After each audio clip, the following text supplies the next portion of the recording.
Most versatile, explosive action hero around. Yeah, that's a tough question. Badass. I mean, he isn't really a good guy, is he? We are focusing a little bit more on Рико this time around to show him his personality that has sort of been hidden in the first two games. Рико is really a guy who can be super evil and a not very pleasant person, and he can be a really nice guy, but that's all up to the player. I want to say he's a badass, angry, crazy, anti-hero-ish sort of, but he wants to do the right thing, but he has crazy ways of doing it. And so for us in this project specifically, Рико is the savior coming back to retake his home. We took Рико from where he was, and we wanted to do a progression of the story. What would Рико do that would be after what happened at Panau? And so we kind of brought him home. Or in the first game, he was more of a mumbling idiot, and we did that deliberately, actually. We did want to tone down his persona and let the world be the character, and that's sort of been the character of the Just Cause games until now. He's gotten older. He's, got his scars from all his years in Panau and San Espirito, and we wanted to give him that background. What would it be like if you were a person who had set off a nuke twice? Seems a pretty intense thing for a single person to have done, freeing a nation from a dictator.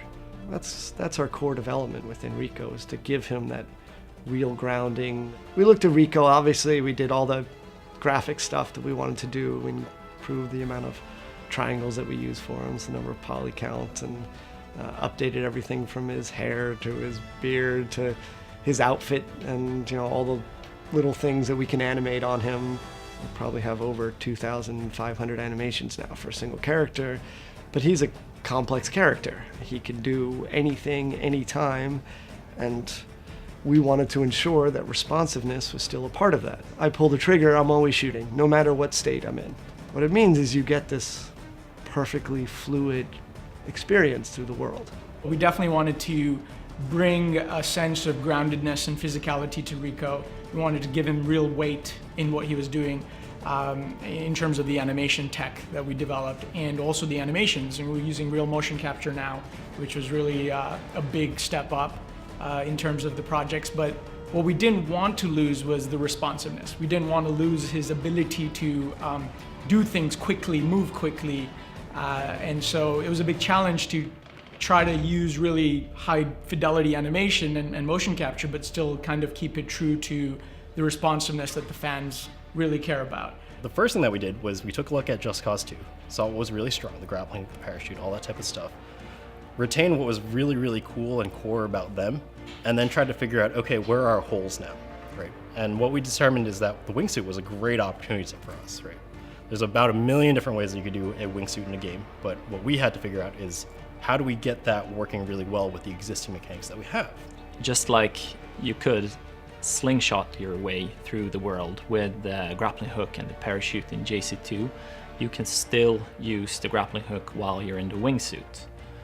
So this is a more fast-paced state for Рико. You can use your grapple to grapple anything in the world, change your direction, go underneath tunnels, between buses, pretty much anything. I'm not sure there's a crisp verbal explanation of why it's so great to use the wingsuit, but it's one of those things where I think once you hold it in your hands and you kind of have this mental mapping of, oh, it's generally going forward, and being able to mix that together, kind of creating velocity and being able to use those velocities to create a parachute that has a nice little sequence, all that stuff just works really nicely together. That was just a bunch of hundreds of iterations on the wingsuit and parachute and all that stuff together. The parachute now allows us to shoot every weapon, transition out of it, reel back in out of it, but gives Рико a whole nother tool set for combat. The game gets easier when you do crazier things. We upgraded his grapple hook, so the grapple hook looks cool and sleek and has a bit more of a modern feel to it. We also have some cool stuff for the dual tether, right, with the grappling hook where you get to kind of tether things together. First, we took a lot of inspiration from the modding community. We let you have more tethers, and it turns out they're absolutely right, like they usually are.